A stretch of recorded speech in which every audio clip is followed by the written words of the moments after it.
Okay, I'm going to make the spindles for the chair now.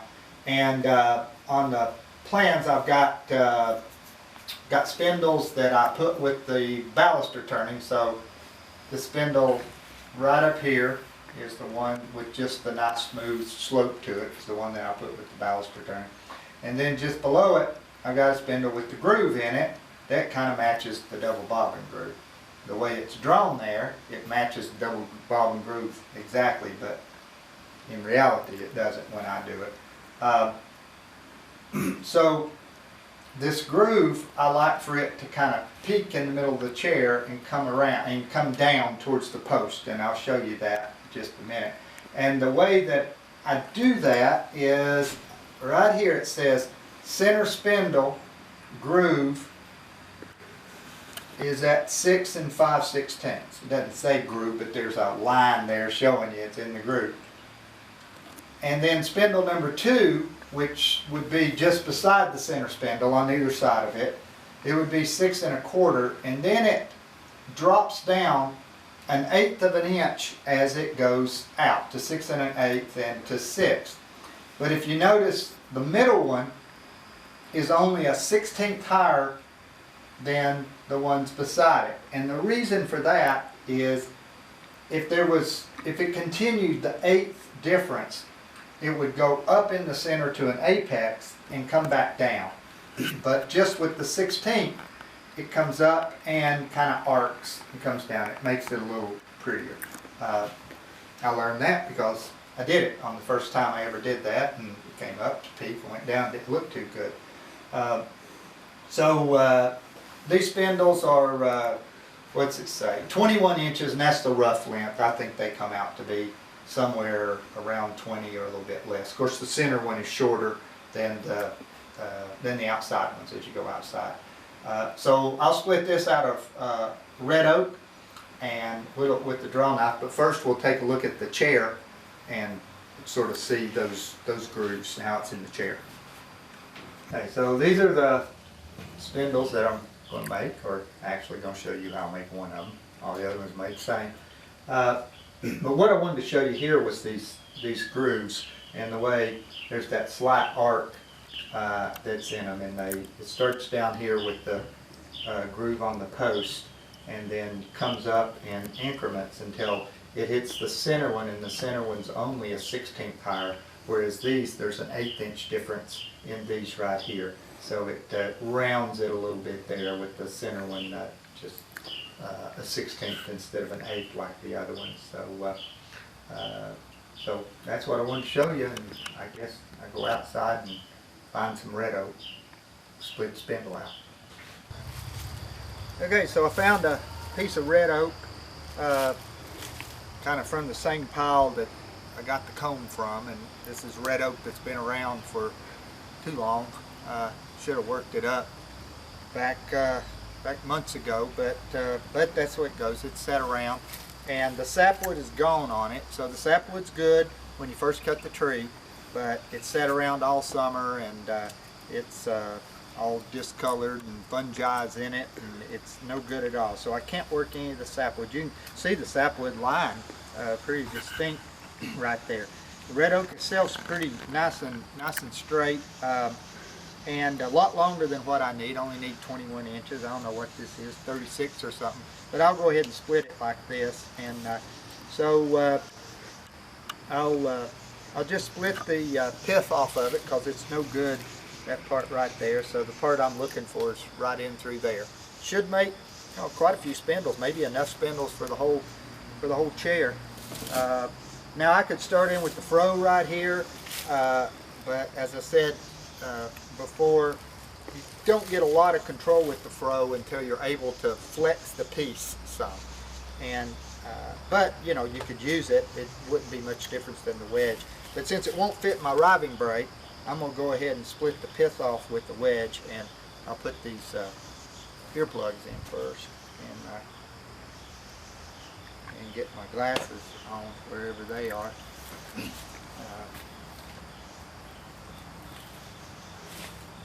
Wedge there. We'll pick a good spot, about right there maybe.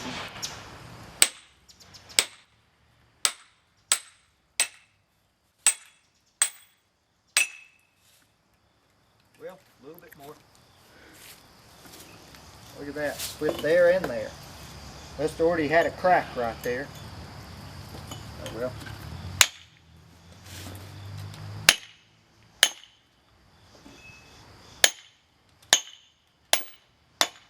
Well, it still won't quite give up. There it goes.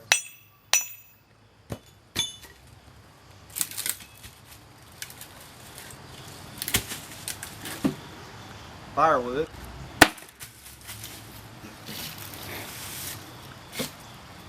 Okay, so now I can use the fro to split it up, and I'll just start splitting it in half.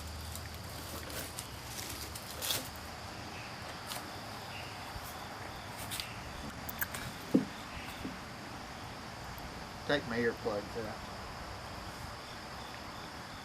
And I really need to make myself a larger fro club. So, with that.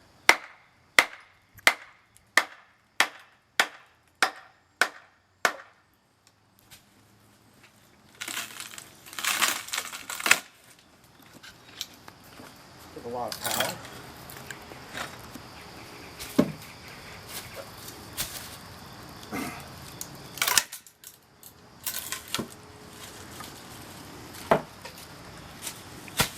So, looking pretty good.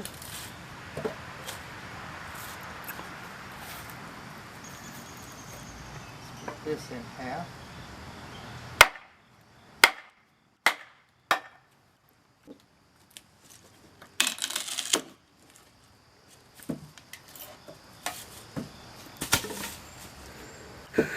And watch where you throw your nice clean wood. I'm tossing mine over in some shavings here. But you know, this stuff's never seen dirt before, so just don't toss it anywhere. Spend all your time sharpening your draw knife and then stick it into a dirty piece of wood. Not a good thing to do. Okay, I split this in half this way.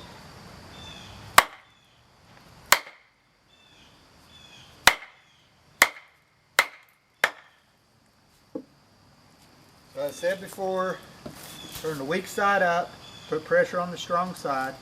The weak side's the small side, which will be this one. I'll turn it up, pull back on the fro.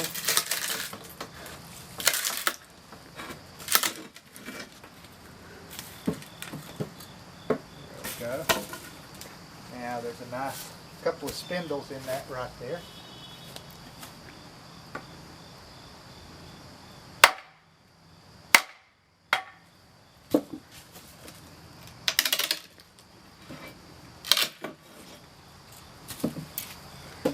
Firewood there, because that's that sapwood that's starting to get punky on me.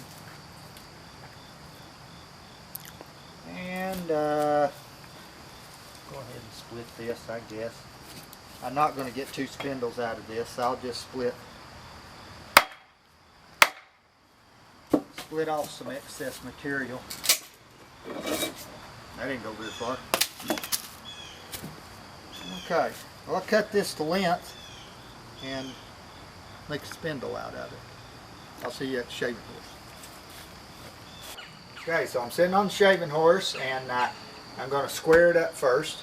And there's a lot of videos on me taking this straight from the log to squaring it up, so we'll just kind of hit on the high spots. I've got my little roughing out draw knife, heavy Barton, and I start in the radial plane, and the draw knife's going to help me follow the wood fibers.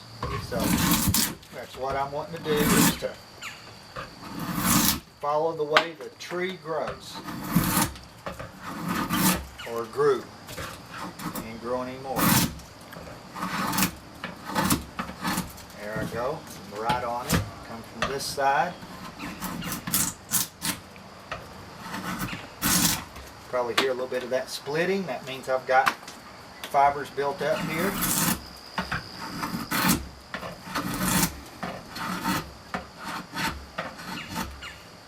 Okay, so that should be good. Now go to this side, so I'm in the tangential plane.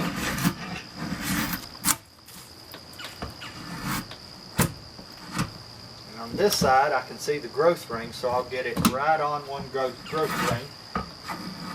And didn't take much there. There I am. So I've got two sides that are kind of straight, kind of flat, kind of square. And I've got my marking gauge set for 3/4.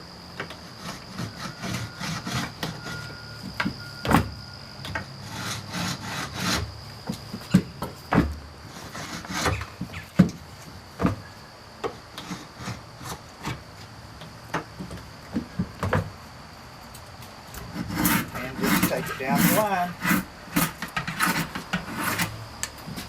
This one's barely making it.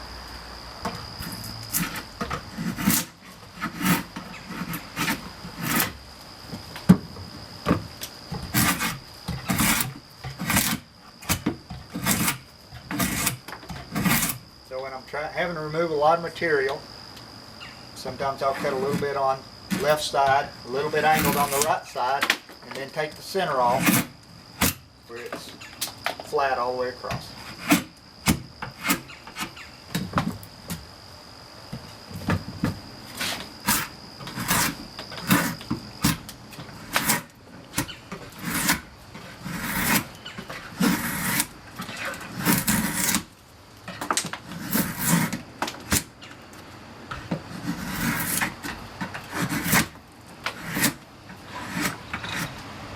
Okay, right down to my line. So now I have something that's kind of 3/4 inches in diameter and has followed the longwood fibers all the way up. So now I'm going to lay out where that groove's going to be and take another draw knife and shape it all the way to the octagonal. So I'll be back in just a second. So the groove in the middle spindle is at 6 5/16. Yeah, that makes just barely, but it makes. Take it all the way around it, and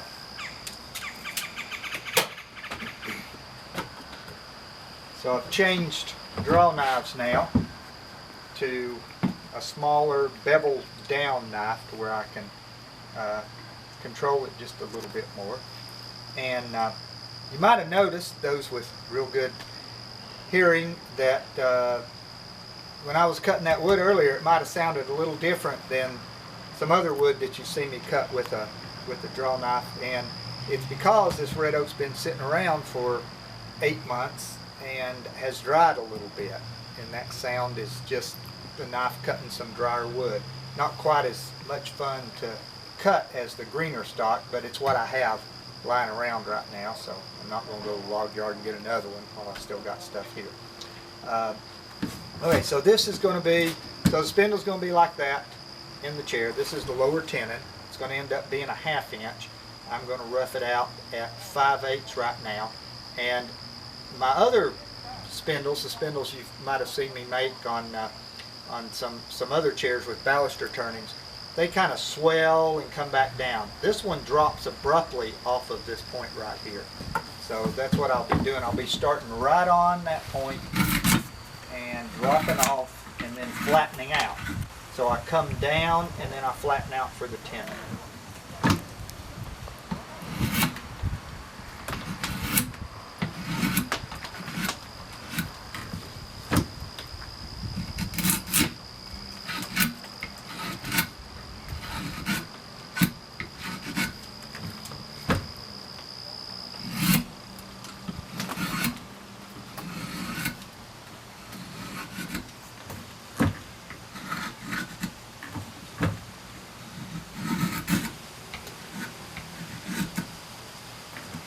Looking pretty good down there. And now I'm going to take it up. This is eventually going to be 5/16 in the finished piece. I'll rough it out at, say, 3/8, give or take a little bit.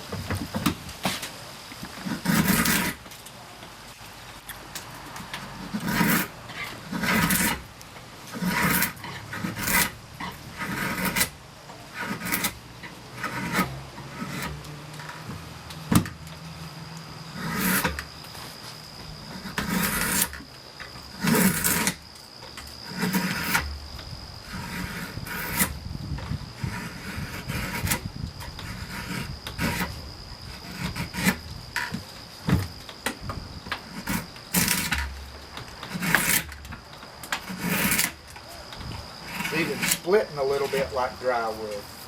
So it's not dry, you know, it's still got a high moisture content, but doesn't act like it's dead green either.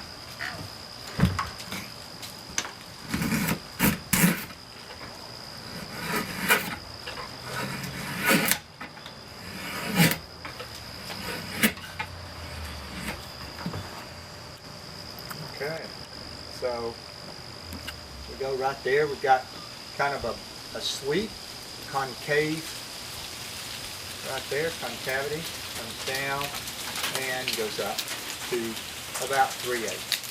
Okay. Now I'll take it into an octagonal.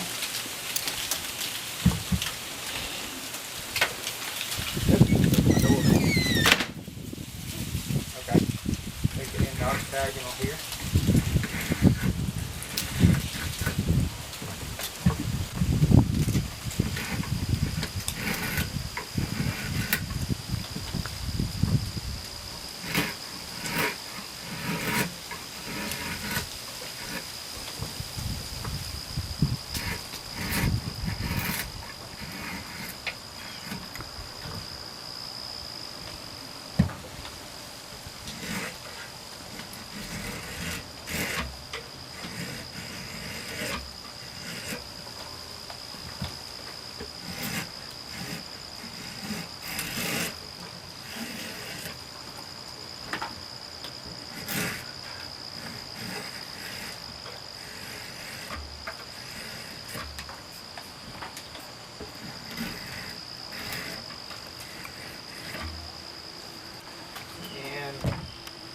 Off of there. Put a little chamfer on the ends so when I start fitting them they'll go up into my test holes.